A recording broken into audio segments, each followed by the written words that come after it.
Hello दोस्तों, स्वागत है आपका हमारे यूट्यूब चैनल पर। आज के इस वीडियो में हम आपसे बात करेंगे ईबीसी को लेकर के कि ईबीसी के रिगार्डिंग जिन कैंडिडेट्स को पेंडिंग रखा गया है, आखिर उनके लिए आरआरसी क्या कर रही है।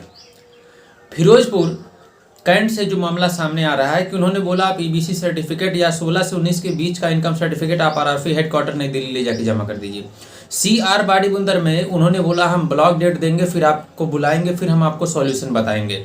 वहीं WR ग्रांट रोड में भी ऐसा ही हुआ कि कैंडिडेट्स को पेंडिंग रख दिया गया। सिकंदराबाद से पेंडिंग रख दिया गया, नागपुर से पेंडिंग रख दिया गया। हर एक जोन के हर एक सेंटर से कुछ चुनिंदा सेंटर्स को छोड़ करके ईबीसी कैंडिडेट्स को पेंडिंग रख दिया गया, जिनके पास फॉर्म में मेंशन इनकम सर्टिफिकेट नहीं था या उन्होंने एक्सपायर इनकम सर्टिफिकेट लगाया था या कुछ भूल बस उनसे उस टाइम पे वो नहीं ले जा पाए थे। उनके लिए अब आरआरसी कोई भी नई सूचना नहीं जारी कर रही है। तो इसका फाइनल सॉल्यूशन क्या है, वो कैंडिडेट्स जो पेंडिंग में है अब उन्हें क्या करना चाहिए, वो सभी ये समझ नहीं पा रहे हैं कि वो अब अपनी समस्या को लेकर के किसके सामने पेश हों कि सर ऐसी सी बात है, अब हमें क्या करना चाहिए। तो मैं आपको एक सॉल्यूशन बता रहा हूँ।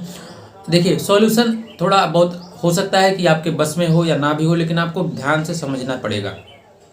मान लीजिए अगर आपको सिकंदराबाद से ये कह के वापस कर दिया गया कि 16 से 19 के बीच का इनकम सर्टिफिकेट 15 दिन के अंदर ला करके जमा कर दीजिए, तो क्या आप अकेले आरआरसी से जाकर उनसे लड़ सकते हैं या उनके सामने अपनी बात को रख सकते हैं। वहीं कुछ बच्चे फिरोजपुर कैंट वाले हैं जो आरआरसी हेडक्वार्टर दिल्ली का चक्कर लगा रहे हैं, कुछ बच्चे सीआर बाड़ीबुंदर का चक्कर लगा रहे हैं, कुछ बच्चे WR ग्रांट रोड का चक्कर लगा रहे हैं। तो ऐसे हर एक जोन में 2-2, 4-4, 10-10 बच्चे पेंडिंग हैं, वो परेशान हैं, उनकी आवाज़ कोई सुनने को राजी नहीं है। लेकिन इन सब का जड़ कहाँ है, आप इस बात को समझने का प्रयास करिए। जड़ है दिल्ली।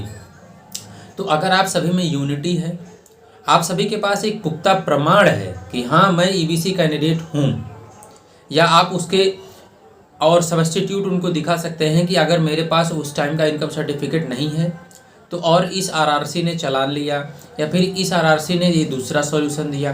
पहली बात ये भी समझ सकते हैं आप कि हर एक आरआरसी का एक सेम रूल है ही नहीं, जबकि एक रेलवे एक रूल होना चाहिए। एनआर जोन के मुरादाबाद सेंटर पर किसी भी कैंडिडेट से ईबीसी सर्टिफिकेट या इनकम सर्टिफिकेट नहीं लिया गया, जबकि उन्होंने 250 का छूट लिया था। एनआर जोन के ही फिरोजपुर कैंट में ईबीसी सर्टिफिकेट और इनकम सर्टिफिकेट को लेकर के ही बच्चों को पेंडिंग डाल दिया गया। जोन एक है। अब सोचिए, तो इसके लिए दोस्तों आपको क्या करना पड़ेगा, एक यूनिटी बनानी पड़ेगी और ये बात दिल्ली रेलवे मंत्रालय तक पहुंचानी पड़ेगी कि सर ये जो 1,03,769 पोस्ट के लिए रेलवे में ग्रुप डी की भर्ती चल रही है, इसमें कुछ कैंडिडेट्स को ईबीसी के रिगार्डिंग पेंडिंग रखा गया है, उन्हें एक फाइनल और यूनिवर्सल सॉल्यूशन अभी नहीं दिया गया है, तो हमें उसके थ्रू क्या करना चाहिए। ये आपका एक सॉल्यूशन हो सकता है। 10 बच्चे इस हेडक्वार्टर, 5 बच्चे उस हेडक्वार्टर, 6 बच्चे दूसरे जोन के हेडक्वार्टर में जाएंगे, तो वहाँ से एक यूनिटी क्रिएट नहीं होगा और किसी को भी एक यूनिवर्सल सॉल्यूशन नहीं मिलेगा। तो मेरी आपसे हाथ जोड़ करके विनती है कि आप कोई भी एक प्लेटफॉर्म यूज करिए, वहाँ से यूनिटी क्रिएट करिए और अपनी बात को मंत्रालय तक पहुँचाइए कि सर ऐसी प्रॉब्लम है, हमें एक यूनिवर्सल और फाइनल सॉल्यूशन बता दीजिए।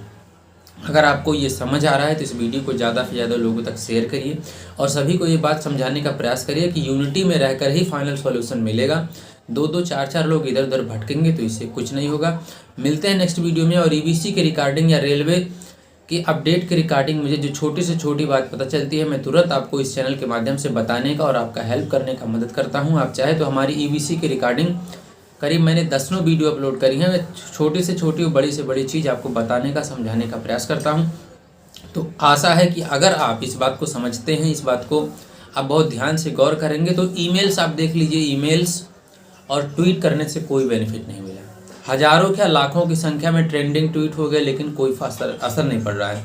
तो आपको क्या करना पड़ेगा, आपको मंत्रालय तक ये बात पहुँचानी पड़ेगी बतौर आधिकारिक भाषा में कि सर ऐसी ऐसी दिक्कत है, हमें क्या करना चाहिए। अगर आप हमारी बात से सहमत हैं तो वीडियो को एक बार लाइक करिएगा और ऐसे ही किसी कैंडिडेट के पास शेयर करिएगा जो इस प्रॉब्लम से जूझ रहा है, ताकि उसकी भी हेल्प हो सके, लोगों में एक यूनिटी क्रिएट हो। यही हमारा मकसद है। जय हिंद, जय भारत।